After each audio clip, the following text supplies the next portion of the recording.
You got into the safety business because you wanted to protect people, but somewhere along the way, the job started controlling your time, your schedule, your priorities, even your income potential. What if the expertise you've built over the years in the field can give you something more? More freedom, more control, more ownership of your future. I'm Sheldon Primus, the author of 7 Steps to Starting a Profitable Safety Consulting Business and the host of the Safety Consultant Podcast, with more than 350 episodes helping safety professionals become consultants and grow their career. Consulting changed my life. In fact, I'm a full-time RVer, and one consulting contract paid for my home I live in today. Now, I help safety professionals build their own consulting practice through bi-weekly coaching calls, accountability, and personal guidance. But this program isn't for everyone. Start with the Consultant Readiness Audit at sheldon.coach. What if everything we thought we knew about safety was just interference? From the host of the Rated R Safety Show and the founder of Safety FM comes the complete Signal Transmission Trilogy, now available in one powerful edition. Safety, in my opinion, the book that started the conversation. Safety Mutation, where the boundaries of culture, systems, and belief begin to break. And now, Safety Transmission, the final piece of the signal. For the first time, all 3 books are together in one volume. The Signal Transmission Trilogy, Complete Edition. This isn't just about compliance. It's about consciousness. It's about decoding the way we think, lead, and live, inside and outside the system. Whether you've been following the signal since the beginning or you're just now tuning in, this is the version to own.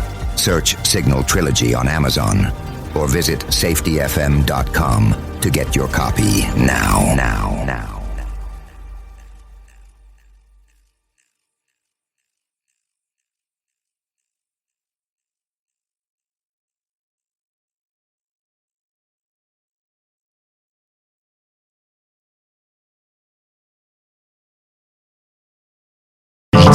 Legal cases, and criminal activity. Everyone is innocent until proven guilty in a court of law. Proposed fines are exactly that, and they are often litigated, reduced, or vacated. We use available public records, news accounts, and press releases. We cannot warranty or guarantee the details of any of the stories we share, since we are not directly involved with these stories, at least not most of the time. Enjoy the show. This show is brought to you by Safety FM. And from deep within.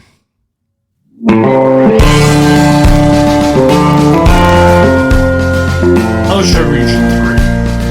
EPA Region 3. And many other regions of the federal government. This is Safety Wars for Thursday, May 15th, 2025. My apologies to the whoever we kicked off the air on Safety FM. You're very, very busy. Some stuff came up right before showtime. I had to. Okay, so bear with me. I am using a slightly different setup here. So what I end up having to do is a lot of post-production with the videos, and we're trying to avoid that. And I had the OBS system, people on the line and everything else trying to resolve it, and they can't seem to resolve it either. So we ended up having to do something different here. Yes, we are broadcasting on Safety FM. How's everybody doing out there? I wish I could say it's a slow news day, but there's a lot of stuff going on out there. I mean, we have, over at the Drudge Report here, right? Supremes argue birthright citizenship, right? Basically, right, this is going to be one of the, and I'm not getting political here. I'm not doing that. I'm just reading the story here.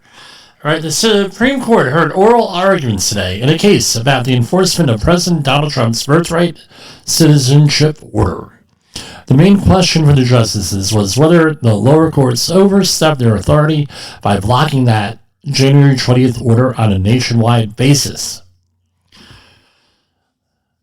Trump looks to win. This is all from CNN. 5 of the 6 conservative justices seem to be open to backing the president, saying lower courts have gone too far on the use of nationwide injunctions. They also didn't seem ready to endorse a departure from the long-standing precedent from the Supreme Court upholding birthright citizenship. And what is birthright citizenship?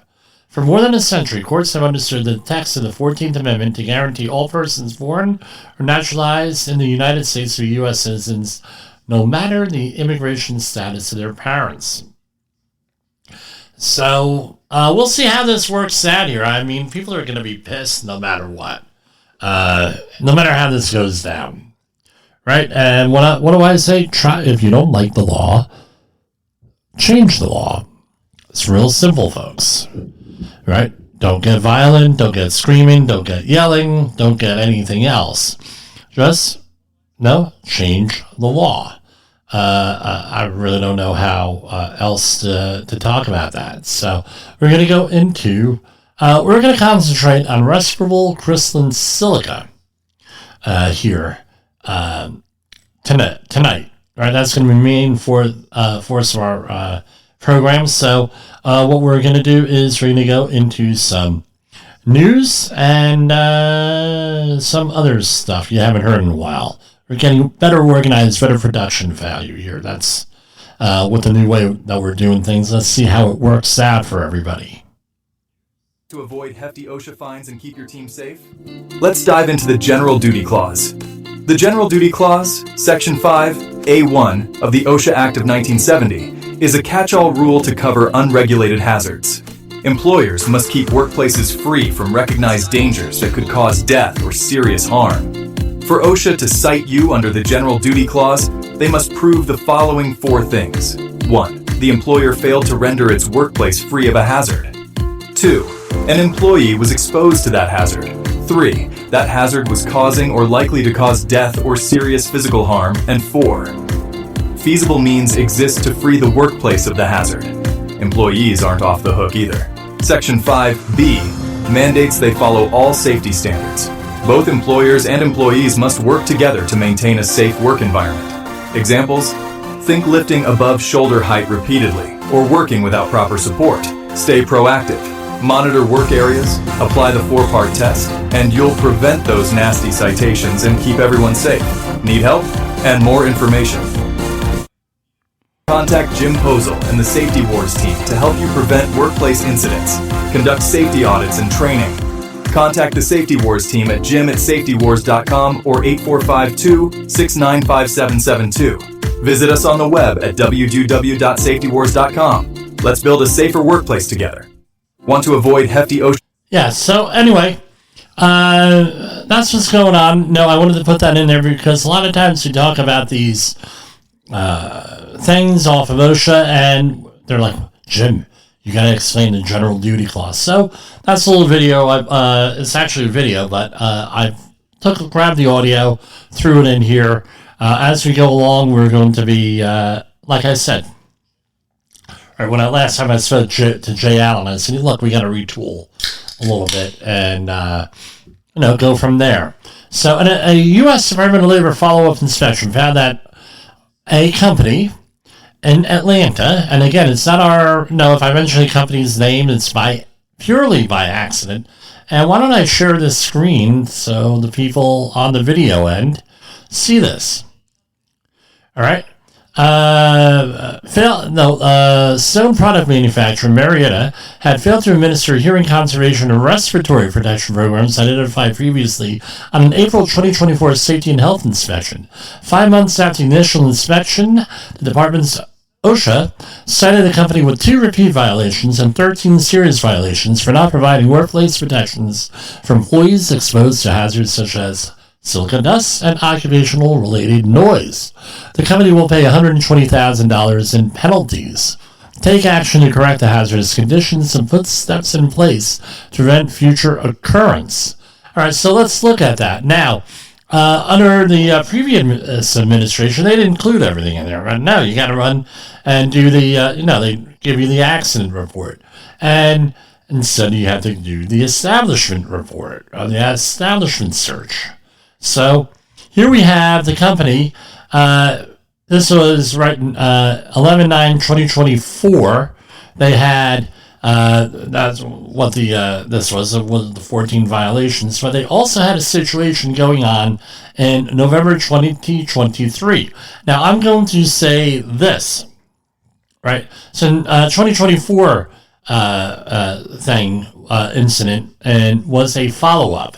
So, and again, I'm not here, it can be a little bit of insight. I don't know if this is the official policy of OSHA, but this is what happens.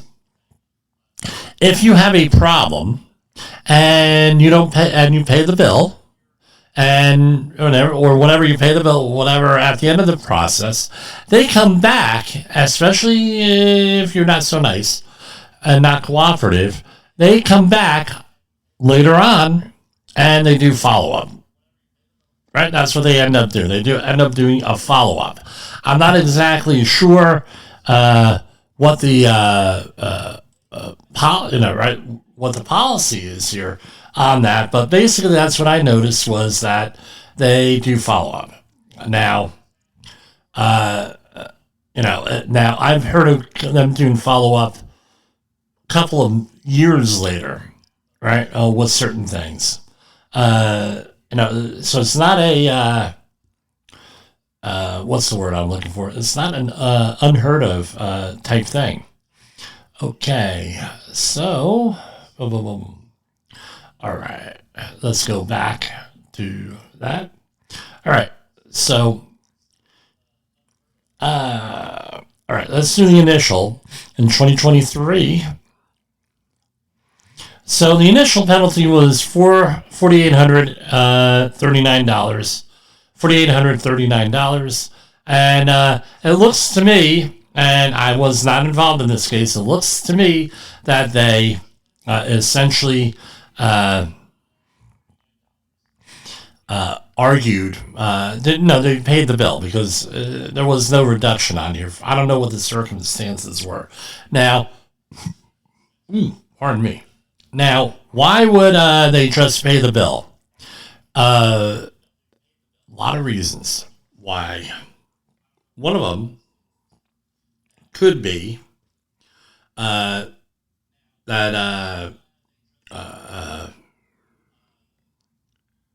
what's the word I'm looking for? I'm searching for words all day here, right?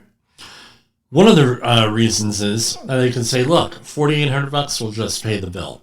Another thing is, hey, we don't want to piss these people off, right? Another thing is that they missed the deadline, the 15-day deadline. Any of those reasons could be a reason that they just, the bill wasn't talked down. They didn't know what they were doing with that. I've had customers do that, and then there's always follow-up with that in a short period of time, like we had less than a year here, follow-up. The next follow-up. But anyway, that's what's my suggestion going to be? Always, always, always protest. Always, always appeal. Always do that. And of course, get an attorney that knows what the hell they're doing. Because I tell you what, they get these slip and fall attorneys a lot of times. These slip and fall attorneys, they don't know anything about OSHA. And then they go and try to negotiate, and you become their learning experience with dealing with a regulatory agency. I've tried not to do that, with that, and at certain times, I mean, you do not, what's the word I'm looking for? Again, searching for words. You don't learn on other people's dime, if you know what I mean. That's a little bit ballsy. I mean, things come out of left field sometimes. Things got, you're like unexpected. That happens. Right, with these, especially if you have a client that's not forward with you. Where I was talking to a colleague today, and he was telling me a story where everybody lied to the OSHA inspector. Well, if I could tell you, lying to a federal agent, not a good idea. Really not a good idea. And now they've got themselves a little bit of pickle here. just the way it is. So let's go back here. Let's see what this is. So we have 4 violations here. So right off the bat, we have HAZCOM, we have forklift, we have hearing, and we have respiratory protection. They only cited them. They cited them on 4, but they fined them on 1. So they did not have a written respiratory protection program that included provisions of 29 CFR 1910-134 C1I Roman numeral 9 with 1 through 9 with the work site specific procedures, right? Was not established and implemented for the required respiratory use. So in the production area, on or about November 2nd, 2023, and at times prior, the employer exposed employees to respiratory hazards and that a written respiratory protection program was not developed and implemented for employees that were required to wear respirators, performing stone cutting and grinding. So this has been one of the focus areas of OSHA for the last several years has been this. I know somebody who owns a tile business where they cut tiles incidentally for a customer every once in a while. OSHA visited them. They're like, well, where's your tile stuff? Where's your tile cutting machine? Well, it's right there, and it's like a little tiny tabletop thing where they could cut one tile at a time. It's like, that's it? Yeah. Oh, we don't know how to, we don't know why you're on our list. I don't know. And here we have a 1910.095 for noise. So, the employer did not administer a continuing effective hearing conservation program as described in the regulations when employee noise exposure is equal or exceed an 8-hour time-weighted average sound level of 85 decibels measured on an A scale, or equivalently a dose of 50%. Production on or about January 18, 2024, and at times prior, the employer exposed employees to noise hazards, and that a fabricator tasked with cutting stone was exposed to high noise at an 8-hour TWA of 94.7 decibels. This means that OSHA actually, from what way I'm looking at this, they actually went in and did the sampling themselves. What would the smart thing to have done? We're not talking hindsight being 2020 here, right? And counterfactual arguments really are not useful. Like, in other words, what you should have done was this. Okay, we know, but this is not what they did. But for reference for all our listeners here, if OSHA shows up and they mention, and I'm going to imagine that they mention noise, you immediately go out and get somebody like me or other qualified individual to do noise monitoring. Here, be proactive, right? Employer exposed employees to noise hazards and more 93.6, blah, blah, blah, blah, blah. They did not get cited on that. Now, I did not look in depth into the follow-up thing, but this might have been one of the situations where they did a free noise assessment, essentially, for them. They cited them for it, but now they go back and there might be a repeat violation on that. So stay tuned for a minute. And this is, forklifts, right? The employer did not certify that each operator has been trained and evaluated as required by this paragraph. A. Production, on or about, blah, blah, blah, and at times are the employer exposed employees who struck by hazards, and that the employer did not certify that forklift operators were trained and evaluated when they were required to move stone slabs throughout the workplace. Again, issue. And here we have something with HAZCOM. I'm going to say it's going to be boom. They know effective information on training on hazardous chemicals. So in other words, the employer went through and said to employees, what hazardous chemicals are in your workplace? And they said, I don't know. And probably they did not know. Right? I'm not going to fault the employee here. The employee likely did not know what the hazards were in their workplace. So one of the things that I do is at the end of a training class, I have a summary sheet I hand out. And you've been told, blah, blah, blah, blah, blah, blah, blah. These are the chemicals, this is what you need to do, blah, blah, blah. Now, if you're working with mercury or similar materials that are odorless and are, for a lot of people, ubiquitous. So one of the big things we always hear about mercury is this. I used to use mercury to shine pennies, and I don't have a problem. So therefore, it's okay for everybody else who's not shining pennies, who's using mercury in an industrial situation, for them not to get any of this, do anything, right?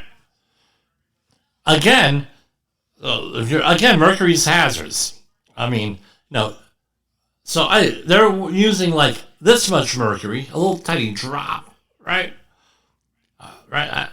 Versus a vat. Well, it's not the same. Even using that little bit of mercury is a problem. Believe me, that could be a huge problem there. Don't do it. And then, that's often what happens in these cases is, with this. So what do you do on a mercury job?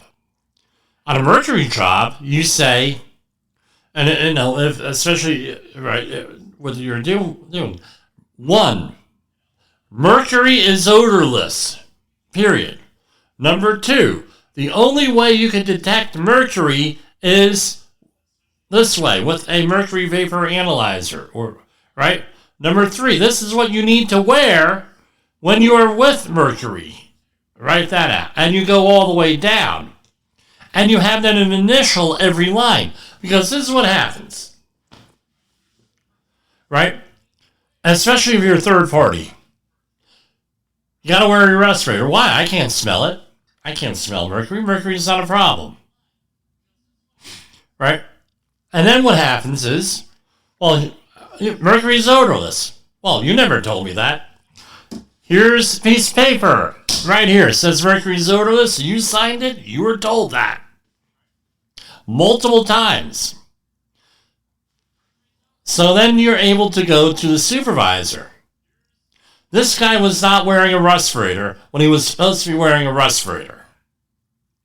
Says it in the site-specific plan. This was the hazardous waste site I was on. We had the meeting on Monday, and it's now Tuesday, that states all of this. It's in English, and it's in the language that he speaks. Explain to me what you're going to do about it. And maybe you don't want to add it to it. You say, hey, come on, what are you going to do about it? Well, if this guy cannot understand simple instructions, perhaps he can't do anything else either. He's not following your instructions on anything else. So do you think of that? Right? Again, human and organizational performance does not mean human resources goes away. Because you have to go and you have to enforce rules. And in this case, people are just ignoring rules. Now, other approach that you can use, and I use it, this one. Who told you not to wear a respirator? What led you to believe that it was okay not to wear a respirator? Just ask him the question, because all of these decisions do not happen in a vacuum. They happen with a lot of other stuff going on in that situation, right? So nothing happens in a vacuum on any of these jobs. So, Jim, what do you mean nothing happens in a vacuum? Nothing happens in a vacuum. Real simple. Right? Workers make decisions based on what makes sense at the time. So you want to find out why did that make sense at the time for the person not to wear the respirator? In that case that I described to you, and this was 30 years ago, in that case, what it was the he didn't believe me. Well, I don't believe you. Sorry. Mercury, no. And it's like, dude, and then the MSDS. You're the MSDS for this. But this is often what happens here with us. So getting back to our subject at hand, right? So often and this happens, an OSHA inspector might go up to your employee and say, why are you wearing respirators? And if they give the I don't know thing, well, guess what? You had better make damn sure you have it in writing that you told them. Especially if you're a third-party person, especially if you're a trainer. This is what the advantage is of going into a work area and doing a safety audit prior to doing a safety class. Very, Okay. So they have 14 violations here. They did not update this, but this ended up into negotiated downward, whatever this comes down to. They're saying 100, what was the original press release? $120,000 in penalties. So all of this here in this column, in the middle, current penalty, that's what it was negotiated down to. And they were giving abatement dates. Now, I'm going to tell the company, free safety advice. They're going to come back somewhere around, it's a holiday weekend, I think July 2nd is on a Wednesday. Don't quote me on that. They're going to be back probably the following Monday, and they'll probably do an audit then, just to let you know, for follow-up, right? Because this is follow-up. So now we have a 1910.095 here. Violation, that's number 1. The employer did not establish or maintain an audiometric testing program. After OSHA did an audiometric, did noise survey for them. This is what this should say. I don't know what's going on. You tell me what's going on. There. So the initial penalty was $11,585. They settled it for $7,170. Here we have for number 2. Here we have occupational noise exposure. The employer did not train. So not only did they not, again, they said, oh, fuck it, $4,800. This is what it sounds like to me. We'll just pay it and they'll go away. Well, guess what? They came back. Again, another one. What could have prevented this type of situation? Maybe actually attending an OSHA outreach course, which we do here, 845-269-5772. Again, no training, right? That was $11,585 negotiated downward. Now we have the third violation here. Boom, doom, doom. The employer did not provide a medical evaluation to determine the employee's ability to use a respirator. I got to do a respirator course here. One of these days, a respirator night. Before the employee was fit tested or required to use a respirator. On or about October 7, 2024, at times prior, the employer exposed employees to respiratory hazards and that a medical evaluation was not provided for employees that were required to use a N95 respirator. I won't mention anything. When tasked with stone cutting or grinding. Now so basically you go in the 1910-134 standard, there's a questionnaire there, and I believe it's the first 8 questions in there that if you mention, and you say yes or no, depending on what the question is, that necessitates more questions and more evaluations legally. How much does one of these go for? So being that you're dealing with Respirable, Crystalline, Silica here, it probably requires a lot more evaluation, right? With that, might include a chest X-ray or something along those lines with that, and other testing with that. But again, let's talk about my mother-in-law's funeral. Talk about Nancy Griggs's funeral. Here we have right? During COVID, couldn't get pallbearers, so we had to use the supply pallbearers from the funeral home. Not a problem. We couldn't get, COVID, everybody's old, everything else. So we wouldn't have had that problem today. Anyway, they're carrying her out the front of the church. The cemetery is on the other end of the parking lot. And one of during COVID, they got to wear a mask. Dude puts on a mask and has some type of a seizure. Didn't look unhealthy or anything. Looked reasonably healthy. Dude has a seizure.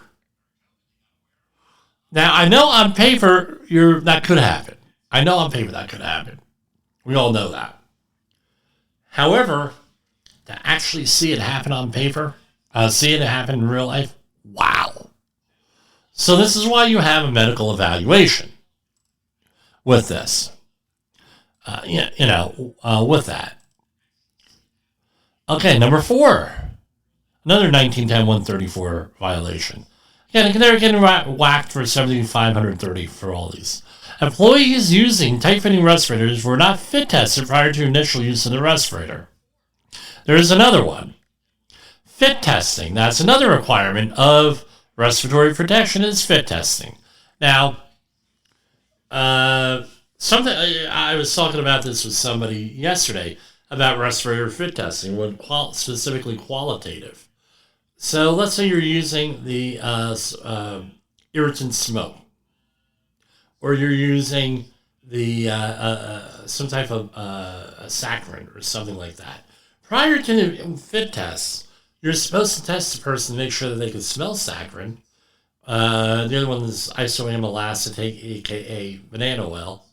You're supposed to verify that they can smell it, right? I don't think you're supposed to use isoamyl acetate for actual fit testing. I can't remember anyone doing about saccharin, yeah, and irritant smoke. Since COVID, one of my family members has lost their sense of smell. And there's a lot of people with who have lost their sense of smell and taste before COVID. I run into about one a week, right? When I'm actively doing a lot of training here, but since COVID, it's gone up. Now, the other thing is this. We had a bunch of people at our projects, one project in particular, and all of them had drug problems with illicit drugs. And they all went to, they all went to rehab. They were good. They were straight. We have a active drug testing program. They were all clean. But one of the things, specifically with crack cocaine and methamphetamine, a lot of people lose their cough reflex with that. My experience, I'm not a medical guy. I'm just telling you my personal peer-to-peer experience, dude on the radio, dude on YouTube experience here. So now, what kind of fit test do you have to have? You have to have a quantitative, where they actually hook you up to a machine that goes in, gives you a number less than or greater than 500, 500, you're good, less than 500, no good. And you're able to do that. You can't do a qualitative fit test on that. So you need fit testing there. And to get fit tested, you have to have medical clearance. Right? Do you have to? Yeah, I don't know, it's gray area, but I do. Why do I do it? In case you run into a situation where they drop Nancy Griggs on the coffin on the steps of the church. Talk about a weird situation. Wow. I know nobody believes you on that one, right? But I was there, believe me. Here you have 1910-134 K, paragraph K. Okay, they whacked them again with all these 7,530. No training. Wow. Now, probably, they said, well, they're thinking might have been, well, it was voluntary use. Not my business. I want to wear it. Not my business. Voluntary use. Therefore, I don't have to do training. Then, so along with this, and I haven't looked at the other 9 violations here, but I'm going to suspect that they didn't do air sampling either here. So let's see how this looks like. here we have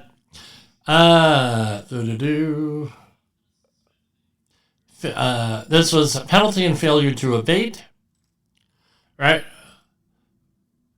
Failure to abate history. Okay, no, that's it, right. So, here you go. The employer did not ensure that no employee was exposed to an airborne concentration of respirable crystalline silica in excess of 50 grams per meter cubed. I think that's a misprint on there. Micrograms it should be. Calculated as an 8-hour TWA. On or about, that's micro. Man, that's one hell of a friggin' misprint there, right?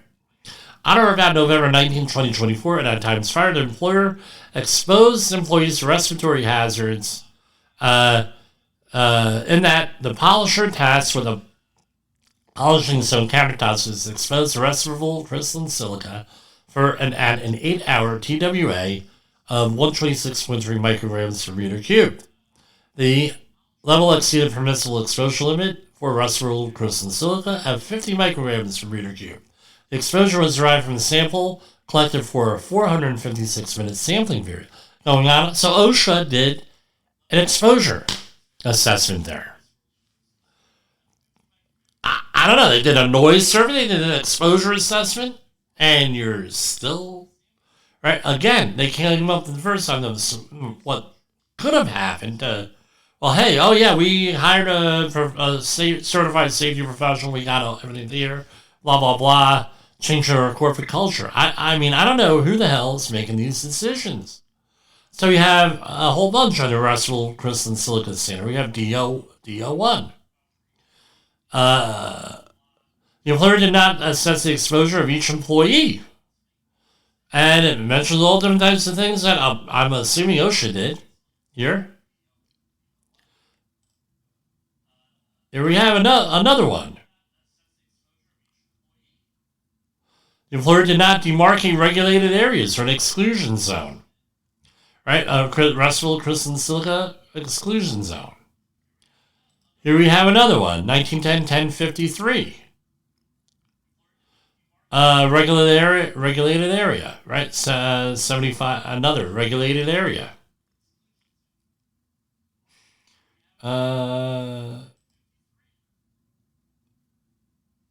we have another one. The employer did not post signs at all entrances to regulated areas. Again, they were able to reduce these, right? Here. I think when they came in with like a big freaking, all this fines, I think they went out and got an attorney. I would. The employer did not post signs at all entrances to regular areas that barrelage and dangerous respirable crystalline silica may cause cancer, causes damage to lungs. Wear respiratory protection. And here we have another one. Here, let's click here.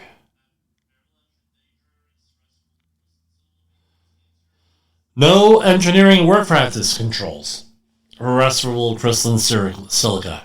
And, again, they did. Somebody there sampling must have been OSHA. Now, here we go into the last one here, right? The employer did not make medical surveillance available at no cost to the employee. At a reasonable time and place for each employee was occupationally exposed to respirable crystalline silica at or above the actual level for 30 or more days per year. Again, 11,585 initial, and then it got reduced down to 7,530. Now, the next two are repeat violations of the noise standard here. And they have to say when, right? The employer did not administer a continuing effective hearing conservation program. Now, what might have happened, and where I see mistakes happen often, is that people go over to the construction standard, right? or they miss it. And in the construction standard, significantly different differences in the regulation. Now we have what's called the regulation over here, and then we have the practice or the benchmark. I'm going to tell you what I recommend always as a hearing exam, especially in the construction industry. You hire someone, send them out for audiometric testing. Why do we do audiometric testing? How many of the shipyard industry too, especially for industrial painters, because most of these guys, and it's usually men, don't wear hearing protection, and it's not enforced. So now you have somebody coming in who's going to claim that they're going to claim a workers' comp situation or something like that because they came in with no hearing. You can't document that beforehand. You gotta love it. We have this with the guys. A colleague of mine and I were talking where you have guys out there putting in noise canceling headphones that they bought at a box store or off the internet. No noise reduction rating. Oh, they're noise canceling. They're good. You know. So for example, I wear these headphones. Right, and in the project that I'm on now, you're not allowed to use the speakers on your computer. Everything has to be close quarters. Everything's got to be headphones. Even for a phone call, right? No speaker phones. Everything's got to be in headphones. For everything, the way it is.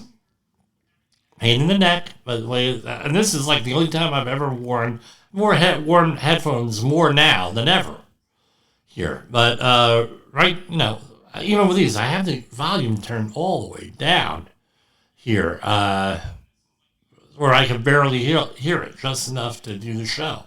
People don't do that. I don't know. Maybe that was part of the situation here. Again, that was a repeat violation. They whacked them for a lot more. $15,000 was the final settlement, but they had an option of a lot more. Forget what? No, for a boatload more on that. Right? Forget offhand. It's 8 o'clock at night. I've been up since 4:30. Give me a break. Right? And they did not have a written respiratory protection program. That was the other thing. That was a repeat violation. Got them for $15,000. So that's what the story is on Respirable Crystalline Silica. Now, in the press release, it has some stuff here. Here you have a fact sheet on Respirable Crystalline Silica. Here, let's share the screen. I got to make this here we go. Right, and this is the notes. So, let's say you're an outreach trainer and you're using this as a topic. This might be something to use in your training materials. Right? So the standard requires to determine the amount of respirable crystalline silica, action level at 25 micrograms per meter cube. I was right on that.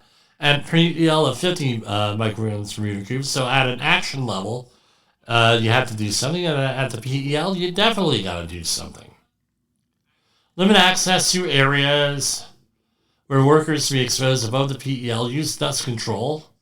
Establish and implement respiratory protection standard program.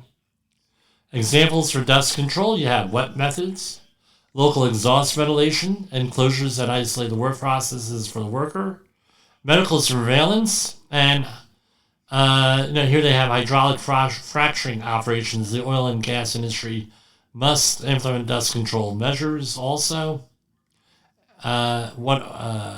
What are employees required to comply, right? This is when they brought this out. What is respirable crystalline silica? Crystalline silica is a common mineral that is found in materials such as stone, artificial stone, and sand. When workers cut, grind, or drill materials that contain crystalline silica or use industrial sand, they can be exposed to very small silica dust particles.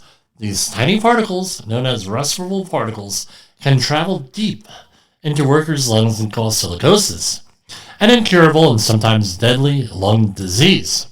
Respirable crystalline silica also causes lung cancer, other potentially debilitating respiratory diseases such as chronic obstructive pulmonary disease and kidney disease. In most cases, these diseases occur after years of exposure to respirable crystalline silica. This is, again, why is it important to comply with the regulation? And not only, right, let's face it, not only are we talking about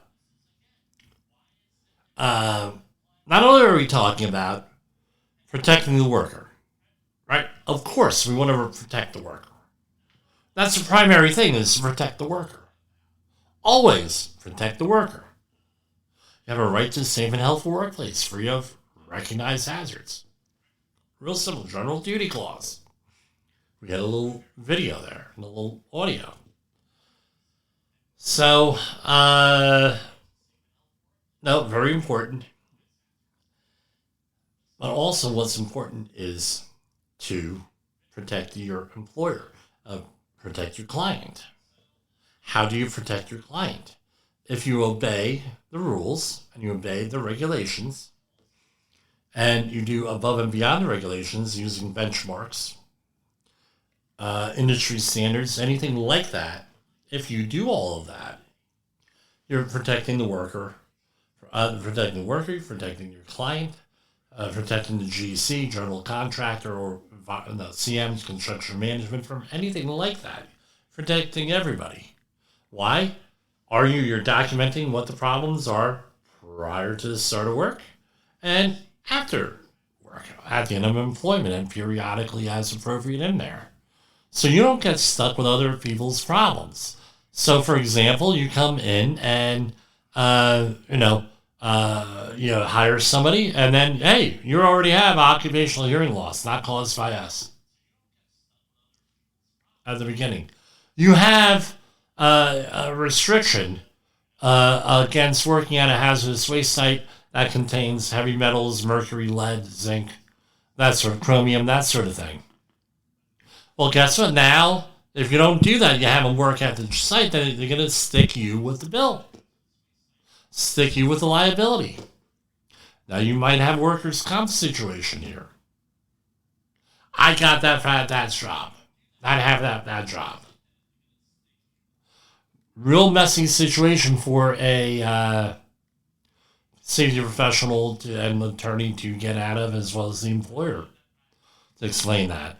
Last time we had a situation, we had to get a toxicologist involved here. So, anyway, playing with things, right? That's what I got. So, let's go to commercial break. And just because we're going to have a song on respiratory protection here. Put that mask on tight, my friend. Breathing easy till the end. Dust and fumes won't take you down. Stay protected, keep your crown. Filters on like bomber now. Breathing clear, I make a vow.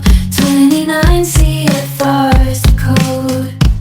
In this gear we hit the road. Inhale safely, breathe it right. Safety first, both day and night. Protection's key to feeling free. Mask it up, then you'll agree.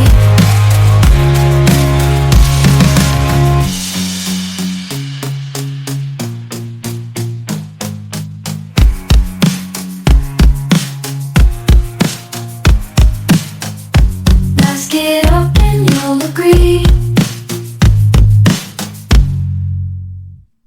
And that was Inhale Safety by Safety Warrior. So here we have EPA emphasizes transformative nature of cleanups and job training during Brownfields Week. This was over in San Juan, Puerto Rico. where Regional Administrator Michael Martucci, hey man, that guy gets all around, man. Last week he was traveling, this week he's traveling. And he went to the annual Caribbean Brownfields Week, hosted by EPA, and EPA hosts events across Puerto Rico and the U.S. Virgin Islands. The Brownfields program changes communities and changes lives, said EPA Regional Administrator Michael Martucci.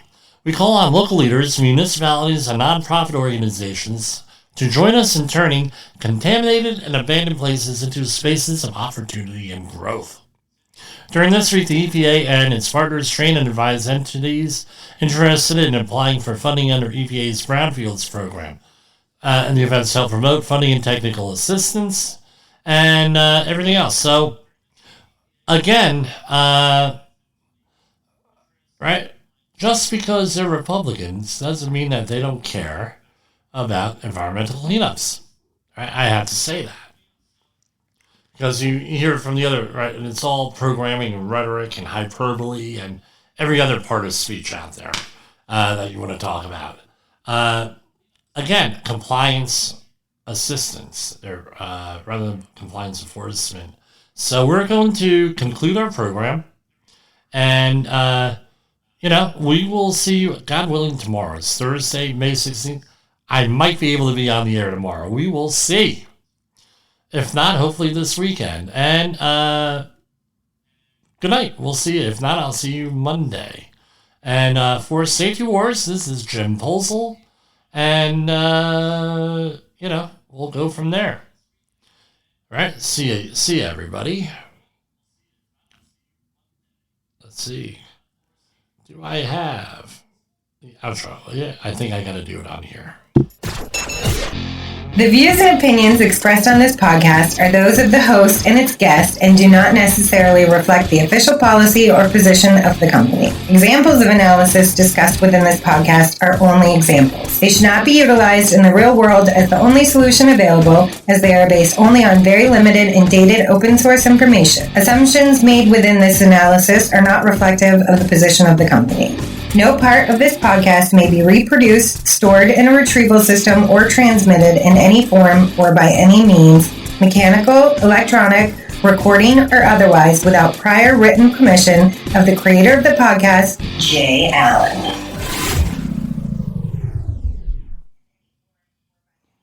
Hold on. Do-do-do.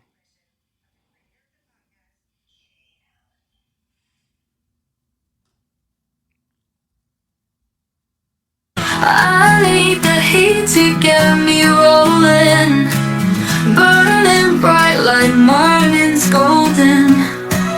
Fuel me up with dreams I'm holding. Spark the air, let's get it going. Oh, oxygen fills my lungs, I'm breathing. Every whisper feels like fleeting. Fire stands with no retreating. Hold me tight, let's chase this feeling. With heat and fuel and air we soar. Flames ignite, can't ask for more.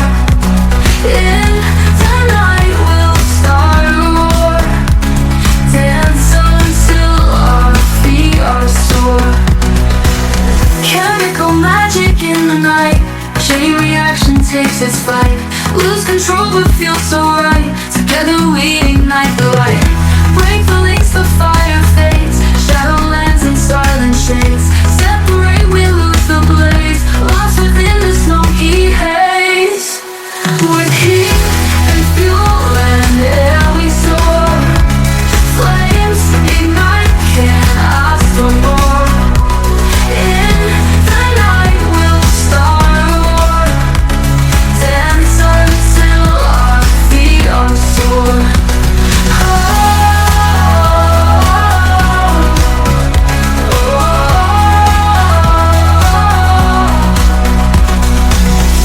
Break the links, the fire fades. Shadowlands and silent shades. Separate, we lose the blaze. Lost within the smoky haze. With heat and fuel and air we soar.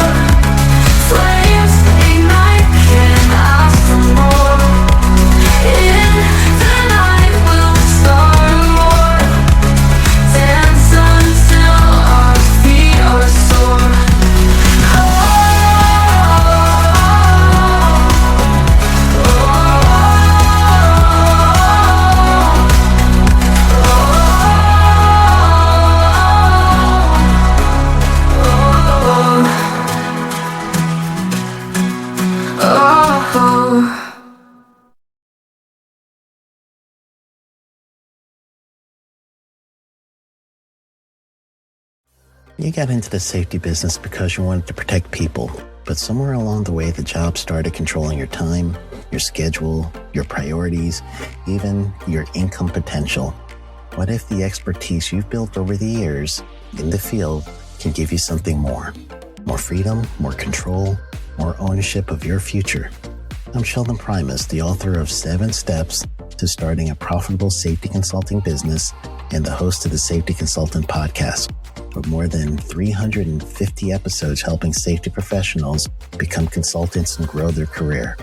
Consulting changed my life. In fact, I'm a full-time RVer, and one consulting contract paid for my home I live in today. Now, I help safety professionals build their own consulting practice through bi-weekly coaching calls, accountability, and personal guidance. But this program isn't for everyone. Start with the Consultant Readiness Audit at sheldon.coach. What if everything we thought we knew about safety was just interference? From the host of the Rated R Safety Show and the founder of Safety FM comes the complete Signal Transmission Trilogy, now available in one powerful edition. Safety, in my opinion, the book that started the conversation. Safety Mutation, where the boundaries of culture, systems, and belief begin to break. And now, Safety Transmission, the final piece of the signal. For the first time, all 3 books are together in one volume. The Signal Transmission Trilogy, Complete Edition. This isn't just about compliance. It's about consciousness. It's about decoding the way we think, lead, and live, inside and outside the system. Whether you've been following the signal since the beginning or you're just now tuning in, this is the version to own. Search Signal Trilogy on Amazon or visit safetyfm.com to get your copy now.